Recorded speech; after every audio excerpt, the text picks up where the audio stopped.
You woke up this morning, checked your phone, made coffee, maybe complained it wasn't hot enough. Now forget all of that. Forget the bed, forget the roof, forget the fact that there's food in a box in your kitchen that will still be there tomorrow. Everything you just did in the last 10 minutes, every single comfortable, forgettable moment, took your ancestors 2.5 million years to make possible, and most of them died trying. This is your life, not this life. The other one, the one your body still remembers even if your brain has completely forgotten. Because somewhere beneath the coffee and the commute, you are still a caveman. You just don't know what that actually means yet. What did a single ordinary day in prehistoric human life actually look like? For a long time, researchers assumed caveman life was pure chaos. You woke up, you panicked, you hunted something, you survived. Brutish, random, basically just a smarter animal stumbling through a dangerous world. That was the story textbooks told for over a century. But that assumption turned out to be wrong. Very wrong. A study of one of Earth's last true hunter-gatherer tribes, the Hadza people of Tanzania, found something that rewrote everything we thought we knew about prehistoric sleep.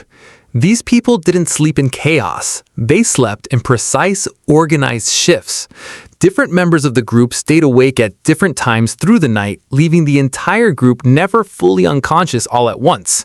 Across hundreds of nights of observation, there were only 18 minutes total where every single person was asleep simultaneously. Your ancestors weren't just surviving, they were operating, with coordination, with structure, with a system so sophisticated it took modern science decades to even notice it was happening. So what did the day actually look like once the sun came up?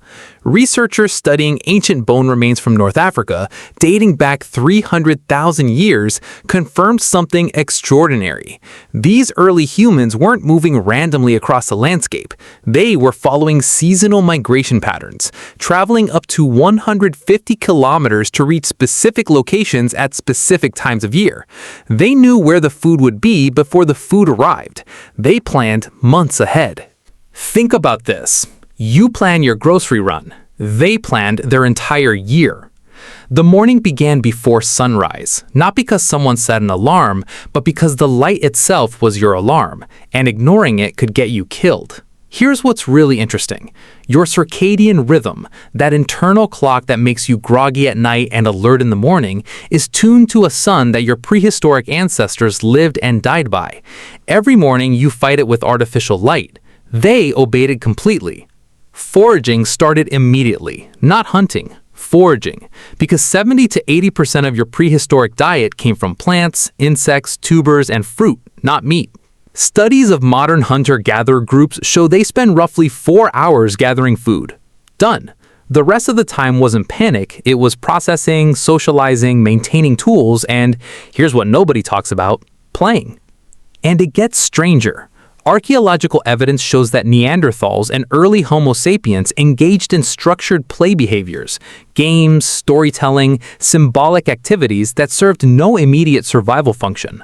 Ochre pigment was being used 164,000 years ago in South African caves, not for tools, for decoration, for identity. Your ancestor, sitting in a cave 164,000 years before cities existed, was worried about how they looked. Here's what that means. Your obsession with your appearance, your need to belong to a group, your weird anxiety when you feel excluded from a social circle, that isn't vanity, that isn't weakness. That is survival programming so deep it bypassed 10,000 years of civilization and landed directly in your nervous system.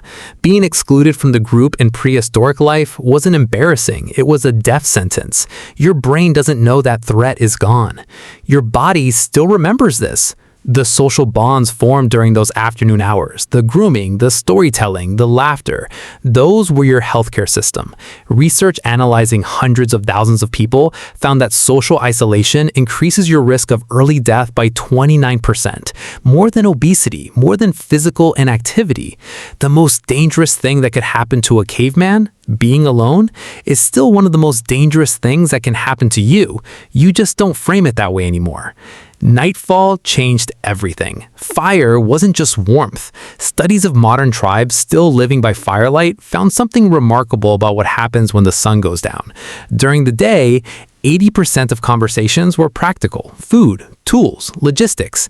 At night, around fire, 80% of conversations became stories, myths, characters, moral lessons. The campfire was humanity's first cinema, its first school, its first therapy session.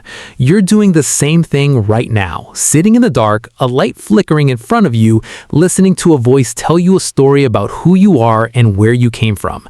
You woke up this morning and made coffee and complained that it wasn't hot enough. You have been making fire for 1.5 million years.